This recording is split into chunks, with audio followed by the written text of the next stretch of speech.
에라스무스에 대해서 좀 오늘 이야기할게요. 에라스무스가 1469년에 네덜란드 로테르담에서 태어납니다. 그래서 로테르담 에라스무스 뭐 이런 식으로 부르는데 죽은 것은 스위스 바젤입니다. 1536년입니다. 그래서 이 사람은 르네상스 시대에 위대한 학자로 불렸습니다. 그리고 루터가 어거스틴 수도사였잖아요. 아우구스티누스. 마찬가지로 이 사람도 수도사 생활을 7년간 합니다. 이 사람은 우리가 알고 있는 대로 헬라어 성경을 번역을 한 사람입니다. 신약 성경을. 헬라어는 신약이잖아요. 1516년. 그래서 에라스무스 성경 라틴어로 번역합니다. 라틴어. 헬라어를 라틴어로. 그래서 중세에 이 사람들은 라틴어를 가지고 성경을 봤잖아요. 그래서 중세 종교학자들도 이제 번역되기 이전에 라틴어 성경을 봤는데 이 사람의 에라스무스 성경을 가지고 봅니다. 그리고 영국을 방문해서 토마스 모어라는 사람하고 유토피아 친구합니다. 평생 우정을 간직합니다. 친구가 많았어요, 이 사람. 그래서 이 사람은 친구들, 에라스무스와 친구들이라는 책까지 나올 정도로 폭넓게 다양한 교제를 한 사람입니다. 그리고 에라스무스는 파리 대학 출신입니다. 신학을 공부한 사람이에요. 그리고 1509년부터 14년까지 영국에 머물면서 영국 케임브리지 대학에서 강의도 했고요. 여기서 신학, 성경 작업을 합니다. 그러니까 영국 학자들, 영국 국왕이 헨리 8세인데요. 헨리 8세와 관계를 맺습니다.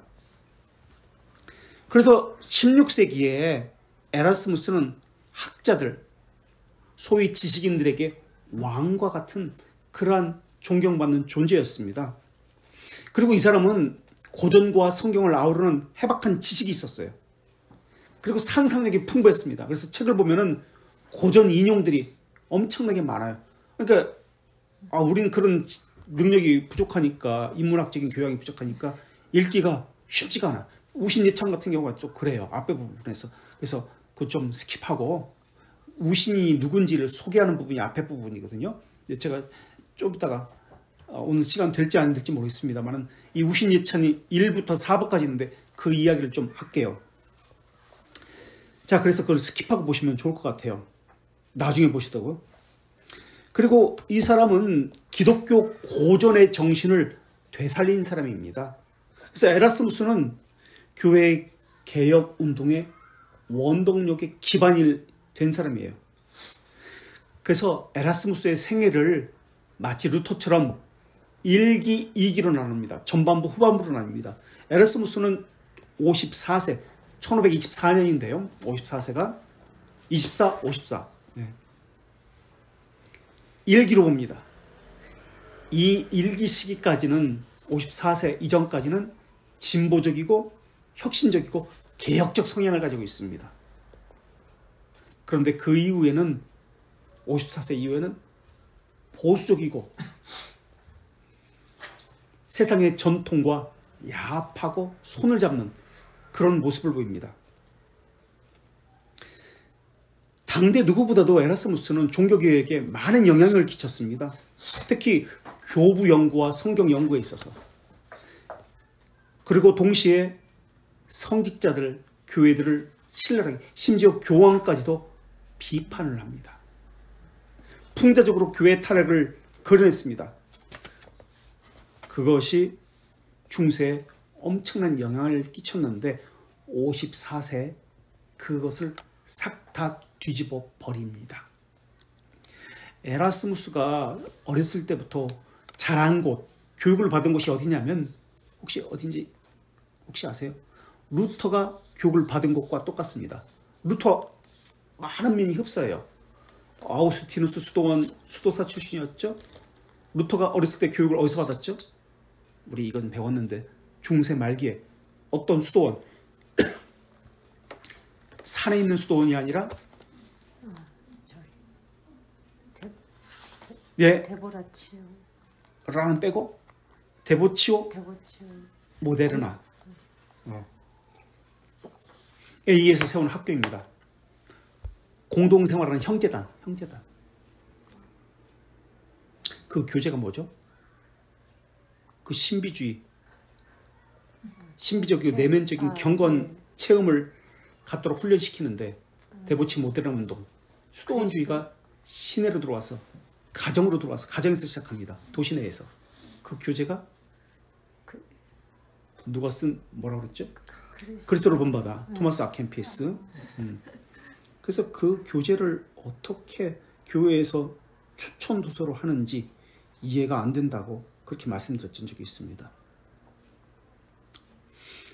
어쨌든 하나님과 영적인 연합인데 이 연합은 신비적 체험을 통한 연합입니다. 에라스무스의 사상을 잘 보여주는 그 작품이 엔키리디온이라는 책입니다.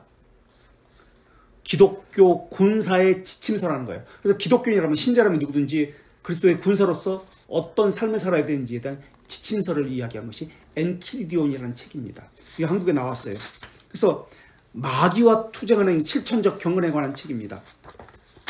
사실 엔키리디온과 같은 이런 기독교인의 실천적인 그러한 책들은 이 사람만이 아니라 어거스틴이라든지 많은 사람들에 의해서 쓰여졌습니다. 인간의 모든 목표가 그리스도다라는 것을 이야기해요. 그리고 그리스도에게 가는 길을 어떻게 가야 되는지 이것을 믿음이라고 이야기합니다. 후에 이제 개정판을 내놓는데요. 에라스무스는 스콜라 신학이 그리스도 그리고 사도들의 가르침에 위배된다, 어긋난다라는 것을 이 책에서 이야기합니다. 스콜라 철학이 잘못됐다, 성경과 어긋난다라는 걸 밝히고 있어요. 이 책 때문에 이 사람은 소르본 대학, 파리 대학이잖아요. 이단위로 정죄받습니다.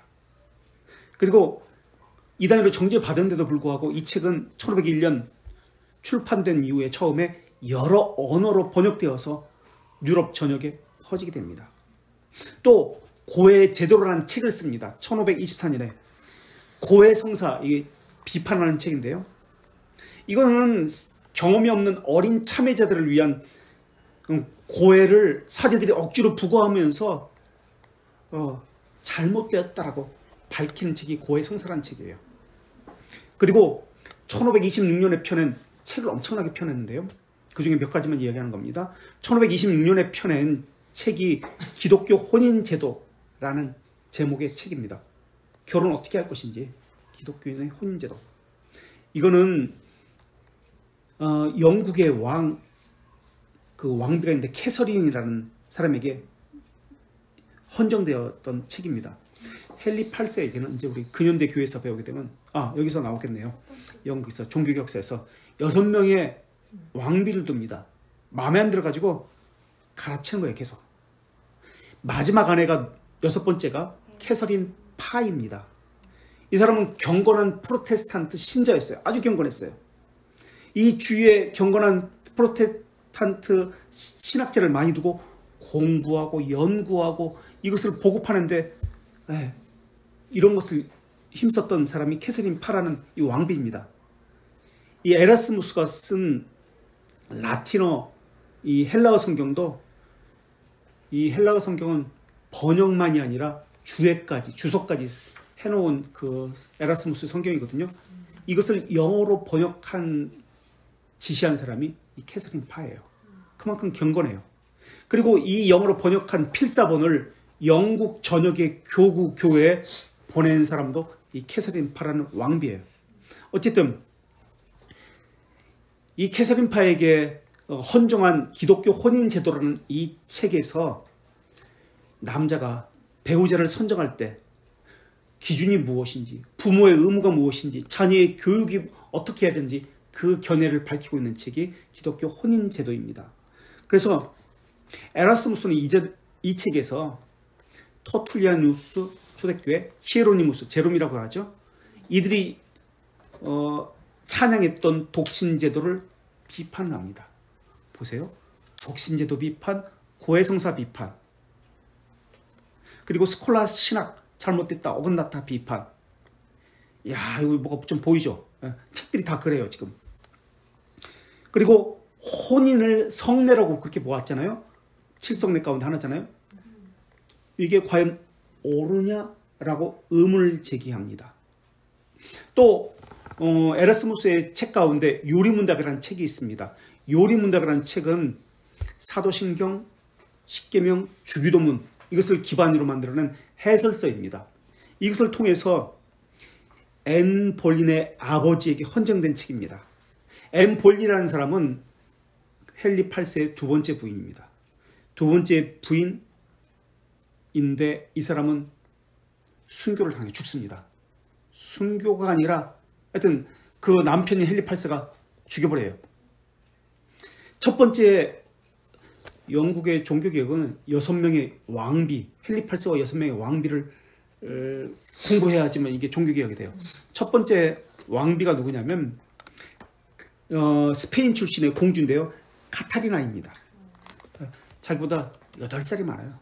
원래는 자기 형의 약혼자였어요. 근데 형이 죽어버려요.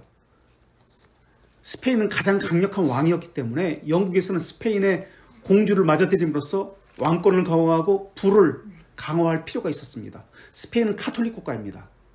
그래서 스페인의 카톨릭 공주가 왔습니다. 그런데 형이 죽어버리자 미방이 돼버린 겁니다. 결혼식도 못하고 약혼만 한 상태에서. 그래서 헨리 8세에게 결혼식을 강요해서 하게 된 겁니다. 자기 형의 형수와. 근데 싫은 거야. 나이도 많고 자기보다 안 맞아. 그래서 이혼을 하려고 합니다. 근데 교황과 카톨릭 이 스페인의 나라에서 이제 반대하는 거죠. 그래서 종교개혁이 시작되는 거예요. 정치적 종교개혁이에요. 나는 싫다. 그래서 카톨릭에서 돌아서서 프로테스탄트로 오게 되면서 그 시녀였던 그 카타리나 시녀, 공주의 시녀였던 앤 볼린과 결혼을 합니다. 시녀와 눈이 맞아가지고. 그게 두 번째 결혼인데 그게 교회 개혁이에요. 종교개혁이에요. 영국개혁. 개인적인 문제를 해결하기 위해서 정치적으로 이용한 거죠. 그래서 헨리 8세는 로마 교황권이 불법이라고 이야기합니다. 왜 강요하느냐? 싫다는 거예요. 그래서 이혼 문제를 해결합니다. 그래서 결혼했는데 앤 볼린을 다시 싫으니까 또 폐위를 시켜야 되니까 불륜을 저질렀다, 근친상간을 했다, 마녀다라고 이제 죄명을 씌워가지고 1536년 타워 그린에서 죽여버립니다. 네. 그리고 다섯 번째 부인이 있었는데 캐서린 하워드라는 사람도 거기서 또 죽여버리고 여섯 번째 이제 결혼한 거예요. 어쨌든 앤 볼린의 딸이 누구냐면 첫 번째 캐서린 카타리나의 딸이 누군 줄 아세요? 혹시? 메리. 여왕 메리. 두 번째 앤 볼린 부인의 딸이 엘리자베스. 이렇게 되는 거예요. 이제 다 여왕이 되는 거예요. 어쨌든 그의 아버지에게 헌정된 책이 요리문답이에요. 에라스무스의 저서는 세 부류로 나누어질 수 있는데 첫 번째가 편집서들, 둘째가 문학작품들, 셋째가 신학책들입니다. 신학책은 아까도 얘기했지만 이 신학성경이 가장 대표적인 것이고요. 그리고 첫 번째 편집서들이 뭐냐면 그 책의 수가 엄청나게 많아요. 고대 그 라틴어와 헬라어에 정통한 사람이 에라스무스예요. 그러니까 라틴 교부들, 헬라 교부들의 책들을 엄청나게 소개하고 편집해서 번역해서 제공합니다.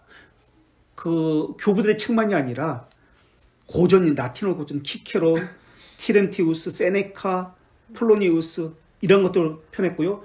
헬라어 고전 크세노폰, 플루타크, 누키아노스 라틴어로 번역해서 이것을 다 정리한 사람이 이 사람이에요. 교부들의 저서도 웬만한 사람은 다 이 사람이 다 펴냅니다. 히에로니무스, 키프리아누스, 아타나시우스, 이레니우스, 암브로시우스, 어거스틴, 뭐 크리소스톰, 바실리우스, 오리게네스 라틴어로 편집하고 다 펴낸 사람이 이 히에로니무스예요. 어쨌든 에라스무스예요. 그리고 세 번째로 문학 창작인데 그 중에 유명한 것이 가장 유명한 것이 격언집이라는 책입니다. 한국에 번역된 책이에요. 헬라어, 라틴어 고전 가운데에서 격언, 비유, 속담 이런 우화 좋은 지혜와 관한 책 그런 비유들 1451개를 수록한 선집이에요.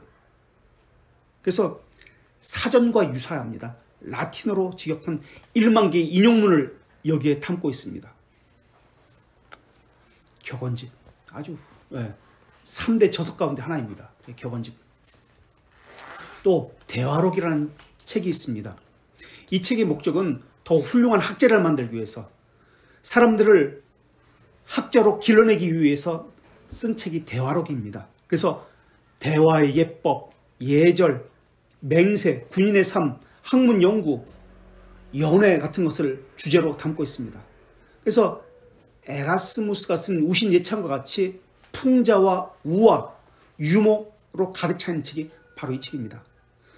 그런데 대화록을 소로몬 대학에서 또 정죄합니다. 그리고 종교재판에서는 이 책을 이단위로 올려버립니다. 금서가 된 거죠.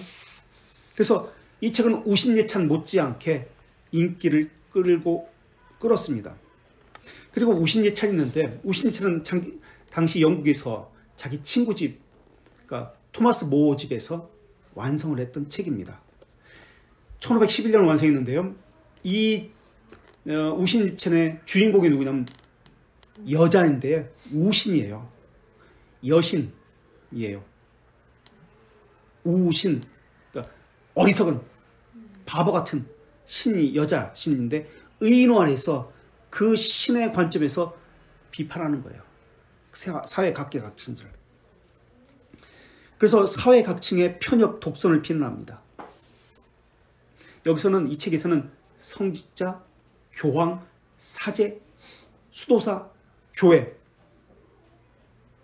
미신, 우상 숭배를 우화적으로 찬양을 합니다. 비판하는 게 아니라 찬양을 해요. 함부로 비판하는 거예요. 훌륭하다면서 막 높게 찬양해. 이게 우신예찬이에요. 그러면서 우상 숭배의 관습들을 찬양을 하죠. 그리고 로마 카톨릭 신학자, 스콜라 신학자들을 건달패거리라고 그렇게 이야기해요. 하여튼 그래서 16세기에 유명한 말이 있었는데, 에라스무스는 알을 낳았고 루터는 그 알을 부화시킨 자다라는 말이 나올 정도로 에라스무스는 종교개혁에 많은 영향을 끼쳤습니다. 그런데 에라스무스의 종교개혁은 초대교회를 이상형으로 바라보고 이상형인 초대교회로 돌아가자고 하는 종교개혁이었습니다. 그래서 초대교회의 수많은 작품들, 자료들, 이것을 번역해냅니다. 그런데 그 중에서도 가장 높게 치고 종교했던 사람이 있습니다. 물론 많은 수많은 작품들을 낸 사람인데, 초대교회에서 수많은 작품을 낸 사람 누구 있죠? 오리게네스. 네, 오리게네스예요. 가장 존경했어요. 오리게네스를 존경했고, 이것에 대해서 논문으로서 박사학위를 받은 사람이 또 누가 있죠? 오리게네스를 존경하는 사람들. 존 웨슬리. 웨슬리. 네, 오리게네스입니다. 오리게네스의 사상이 로마 가톨릭 사상이에요. 그대로 들어옵니다. 세미 펠라기우스 사상이에요. 오리게네스를 좋아했다라는 것은 무언가 한 자락 깔아두어야 된다라는 것을 의미해요.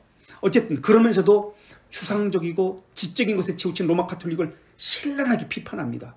그래서 에라스무스의 3대 저작이 있는데, 31살부터 쓰기 시작한 아까 얘기했던 격언들 3대 저작입니다. 둘째, 기독교 강요와 비슷합니다. 기독교, 그러니까 엔키리디온, 군사지침서, 엔키리디온.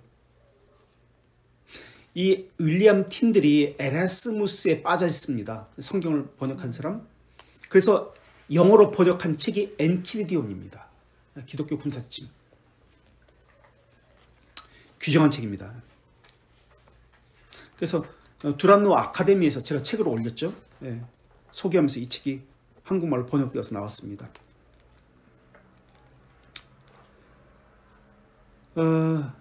그런데 오늘날 많은 교회에서 인문학 교육을 하잖아요. 에라스무스가 그런 거예요. 에라스무스는 고전 철학 지혜를 기독교 신앙의 교훈과 같은 것으로 보았어요. 하나님의 성령의 영감을 통해서 기독교 고전들, 기독교 고전이 아니라 일반 라틴 고전, 헬라 고전들 있잖아요. 아까 플루타우, 누구의 고전, 이런 고전들이 영감된 책으로 본 거예요. 그래서 이것을 가지고 많은 사람들에게 알렸던 사람이 에라스무스입니다. 그리고 세 번째 중요한 저서가 이제 이 우신예찬인데, 우신예찬은 한국교회 그대로 그리고 있습니다. 대형 교회는 다 우신 예찬입니다. 우신이에요. 우신 예찬이 아니라 우신에 예찬하고 있는 게 대형 교회입니다. 라틴어로 출판됐는데요. 그리스어로 플루투스와 유스에서 태어난 여신이 우신, 어리석은 여자 신입니다. 이 작품은 네 부분으로 나뉘어집니다. 첫 번째, 우신 자신에 대한 소개를 하는 부분이 첫 번째 부분입니다. 그게 지금 어렵다는 거예요. 그걸 스킵하라. 그리고 두 번째 부분이 우신의 권력과 쾌락에 대해서 이야기합니다. 세 번째 부분이 우신의 추종자들, 아까 얘기했던 사제, 교회, 교황, 이런 사람들, 군주들, 이런 것을 그거 쓰는 거예요. 그래서 그 부분을 보라는 거예요. 그리고 네 번째가 기독교인의 어리석음, 미신과 우상숭배로 구성되어 있어요. 그래서 우신이 각 장마다 변화해서 나타나는데 우신은 스스로 모든 어리석음의 이유를 나타냅니다. 그리고 어리석음을 열거하고 어리석음과 기독교의 어리석음이 같다는 것을 이제 비교를 통해서 이야기합니다. 그래서 1장에서는 우신 자신을 밝히는데 이기적 사랑으로 가득 찬 신입니다. 광기, 방종, 착실한 최면, 이런 것이 주특기가 우신입니다. 그래서 잡신과 여러 잡신과 함께 동행하는 사람이 우신인데요. 사람이 아니라 신이. 우신은 무기가 있는데 사람들을 잘 설득시킬 수 있는 설득의 기교, 말재간이 있습니다. 언변을 도구로 가지고 있습니다. 그래서 이것을 통해서 사람을 그럴듯하게 혹하게 만듭니다. 모두가 다 자신을 찬양하게 만듭니다. 이게 우신입니다. 오늘날의 번영신학과 같은 거죠. 우신이 하는 게.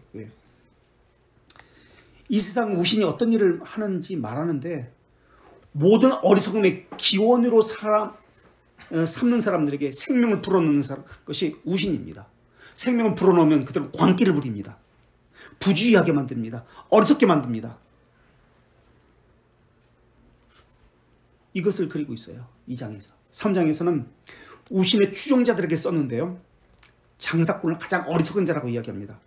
그들은 거짓 기만 도둑질하는 자들이라고 이야기하고요. 또 추종자들이 여럿이 있는데 시인, 수사학자들, 특히 가장 어리석은 추종자들이 누구냐? 아니지. 거기서는 어리석다는 말 안 쓰죠. 가장 훌륭한 추종자들이, 우신에게 추종자들이 성직자들, 신학자들이라고 얘기해요. 자기 입맛대로 해석을 한다. 훌륭하게 이렇게 써요. 항상 어리석게, 아니지, 현명하게, 이렇게 써요. 현명하게 해석한다. 아주 탁월하게 해석한다. 그것을 밝히고 있습니다. 4장에서는 기독교인의 어리석음을 말하는데 얼마나 어리석은지 성경 구절을 인용하면서 성경을 현명한 사람보다 더 바르고, 여기서 바르고는 다 풍자입니다. 거짓되고 어긋나게 어리석게 해석을 한다라는 것을 밝히고 있습니다. 그래서 이들은 예수님을 의존하나 우신을 섬기는 사람이다. 자신의 지혜를 의존하는 사람이다. 이 사람들은 그리스도보다 카이사르를 흉내내는 사람들이 바로 교황들이다 라고 이야기해요. 그래서 개인적 사소한 원한을 갖기 위해서 군주들은 나라 전체를 전쟁으로 몰고 가는 사람들이다 라고 비판을 합니다. 그래서 군주들의 전쟁이 정당하다고 교황은 또 거기에 축복의 기도를 해주고 이런 식으로 쓰는 거예요. 그래서 그 당시의 신앙생활은 권위자들에게, 교황에게, 군주에게 복종하는 것이 참된 신앙이다. 이런 식으로 이제 쓰는 거죠.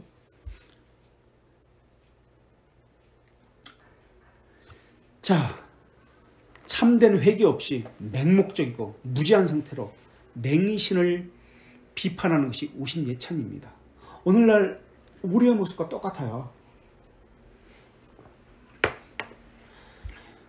조상들에 대해서 선지자들이 회개하고 기도를 합니다. 조상들의 죄. 조상들의 죄에 대해서 왜 선지자들이 회개하고 기도할까요? 조상의 죄를 우리가 물려받기 때문에, 조상의 가문에 저주가 있기 때문에. 왜 그럴까요? 조상의 죄를 왜 선지자들이 회개하고, 내가 알지도 못하는 조상의 죄를 회개하고 왜 기도를 하죠? 원죄 개념 말고, 원죄의 개념도 있지만 나도 동일하게 그들과 같은 죄를 범하고 있기 때문에. 그래서 조상의 죄를 회개하는 겁니다. 그래서 성찰하고 묵상의 시간이 필요한데, 말씀으로 나를 살피는 시간이 필요한데 그거 하지 않습니다. 그리고 프로그램을 만들어서 뱅글뱅글 돌립니다. 그러면서 돈도 못 내고 시간도 못 내고 봉사도 못 하니까 난 권사도 못 되네 라고 생각하게 만듭니다. 이게 교회예요. 이게 사회와 무슨 차이가 있느냐는 거예요. 교회가 아니잖아요. 이 16세기 이미 우신예찰을 통해서 다 비판한 거예요. 비판을 했지만은 문제가 무엇일까요? 비판은 누구든지 할 수 있어요. 깨어있는 사람은 할 수 있는 게 비판이에요. 그러나 진리의 발견을 하지 못했습니다. 그래서 종교개혁을 하지 못했어요. 사람들은 비판하는 자를 선호하고 좋아합니다. 기뻐해요. 시원한 사이다를 마시는 것처럼 마음을 시원해 주기 때문에. 허나 타락했다는 말은 누구든지 할 수 있지만 진리의 발견을 할 수가 없습니다. 하나님의 자녀에는. 그래서 개혁은 할 수가 없어요. 종교개혁이 지금 일어나야 한다고, 다시 일어나야 한다고 말하는 사람들이 있잖아요. 함부로 말을 해서는 안 돼요. 종교개혁은 그들은 사람이 할 수 있다고 이야기하고 있는 거예요. 사람이 결심하면 할 수 있다. 어떤 제도를 고치면 사람을 바꾸면 이미 수천 년 동안 해왔던 것이에요. 종교개혁은 하나님이 하시는 것입니다. 에라스무스는 어떤 식의 종교개혁을 추구했던 사람이다? 사람의 방법, 사람의 지식을 일깨워서 관심과 지혜를 부어서, 그것은 학문에서 찾았어요. 초대교회에서 찾았어요. 인문학적 깨우침을 통해서 이루려고 했던 사람이 에라스무스예요. 그런데 한국교회가 인문학적 소양을 어떻게 한다면서 인문학 교육을 교회에서 시키잖아요. 초대교회로 들어간다고 교부들의 글과 철학적 소양을 길러서 이루려고 했던 에라스무스의 사고를 또 같이 뒤따라가고 있는 거예요. 오리게네스와 클레멘스를 좋아했던 사람이 웨슬리입니다. 에라스무스도 마찬가지였고요. 이들은 모두 세미펠라기우스의 사상을 가진 사람들입니다. 에라스무스는 루터와 논쟁을 하게 됩니다. 그래서 오리게네스는 설교를 할 때 아주 탁월했거든요. 알레고리컬하게 해석을 합니다. 말재간과 언변과 거기다가 실천적인 금욕적 삶이 있었어요. 이것 때문에 많은 사람의 존경을 받았습니다. 이 사상이 세미펠라기스로 로마 카톨릭으로 스콜라주가서 유입됩니다. 이 로마 카톨릭의 사상이 개혁교회로 유입됩니다. 이 개혁교회로 유입된 로마 카톨릭의 사상이 무엇이다? 우리가 돌트레이트에서 아르미스주의다 라는 거예요. 에라스무스는 로마 카톨릭을 비판했지만 사실은 오리게네스의 추종자입니다. 세미펠라기안이에요. 같은 사상을 가지고 있어요. 같은 것을 말합니다. 18세기 프랑스가 백과사전을 만듭니다. 백과사전을 만든 이유는 뭐냐면 무지한 백성들의 민중을 일깨우기 위해서, 그래서 바르게 개혁을 하기 위해서 백과사전을 만듭니다. 똑같이 역사가 반복돼요. 기독교 가치관을 바르게 세우게 하기 위해서 했던 것이 에라스무스, 프랑스의 백과사전을 만든 자들 똑같습니다. 그러나 방법론적으로 루터와 종교개혁이 대조가 됩니다. 그래서 루터도 에라스무스도 동일하게, 에라스무스는 고아예요. 그래서 어렸을 때부터 이 수도원, 그러니까 시내, 도시 내에 있던 수도원 데보치오 모데르나에서 살았던 거예요. 거기서 교육을 받았던 거예요. 공부했던 거예요. 루터처럼 데보치오 모데르나. 둘 다 수도원, 어거스틴 수도원 출신이에요. 둘 다 교회 타락 비판한 건 똑같아요. 그런데 차이점이 있습니다. 교황 제도가 힘을 잃어갈 때 루터는 끝까지 비판했지만 에라스무스는 돌아서서 교황 편에 손을 들어줍니다. 그리고 이후의 삶은 54세 이후에, 54세 때 무슨 일이 있었냐면 일기라고 그랬잖아요. 54세 1524년 일기 때 어떤 일이 있었냐면 루터와 대판 붙습니다. 그 대판 붙었던 그 논쟁을 자유의지 논쟁이라고 합니다. 노예의지냐 자유의지냐, 그 논쟁이 1524년에 일어납니다. 그래서 거기까지의 삶은 교황에 대해서 로마 카톨릭에서 비판하는 에라스무스였다면 그 이후로는 자기가 정제되면 죽을까봐 군주들과 교황으로부터 학문적인 지지를 받지 못할까봐, 후원을 받지 못할까봐 루터를 비판하기 시작합니다. 그리고 교황편에 돌았습니다. 이게 1기의 삶이고 2기의 삶입니다. 그래서 하나님의 계시에 의존하는 삶이 아니라 인간의 행위, 교육에 의존하는 삶을 에라스무스가 추구한 겁니다. 그래서 에라스무스는 학자로서 대단히 넓은 지식을 가지고 있어요. 고전에 대한 해박한 지식을 갖고 있었고 많은 영향을 끼쳤습니다. 그것을 통해서 교회를 다시 깨어나게 한 것은 맞습니다. 그러나 인간에 대한 낙관적인 태도를 가진 것이 에라스무스입니다. 할 수 있다는 것이잖아요. 자유의지는. 부분 타락을 이야기하잖아요. 완전한 타락이 아니라 부분적 타락을 이야기하잖아요. 자유의지는. 그래서 낙관적 인간관을 가졌어요. 그래서 이교도 고전 작품들도 기독교인들에게 하나님을 알아가는데 큰 도움을 준다라고 그렇게 주장했던 사람이에요. 그러니까 하나님의 나라를 어떻게 판단하냐면 윤리도덕적으로 보는 거예요. 이 사람은. 교회 개혁도 윤리도덕적인 개혁이라는 관점으로 그렇게 보고 있었던 것이 에라스무스예요. 그래서 에라스무스는 하나님의 은혜를 수용하는 데 있어서 인간의 의지와 이성을 강조합니다. 그래서 우신예찬에서도 밝혔듯이 예수 그리스도의 지상에서의 이 비천한 지위는 어떻게 해석하는 줄 아세요? 예수님께서 이 땅에 낮으셨잖아요. 세상에 대한 저항이다. 세상 가치에 대한 거부다라고 그렇게 본 거예요. 우리는 어떻게 보죠? 예수님께서 이 땅에 오신 성육신을 비하를 뭐라고 어떻게 낮아짐을 그럼 어떻게 해석하죠? 저희 왜? 하나님의 적이에요. 그러니까 왜 이 땅에 오신 거예요, 예수님이? 택자. 예, 구원을 위해서 오셨잖아요. 그런데 에라스무스는 세상의 가치를 거부하기 위해서 그런 거예요. 다르죠.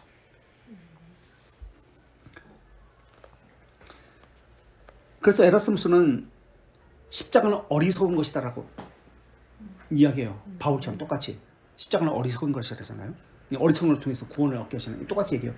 그런데 해석이 달라요.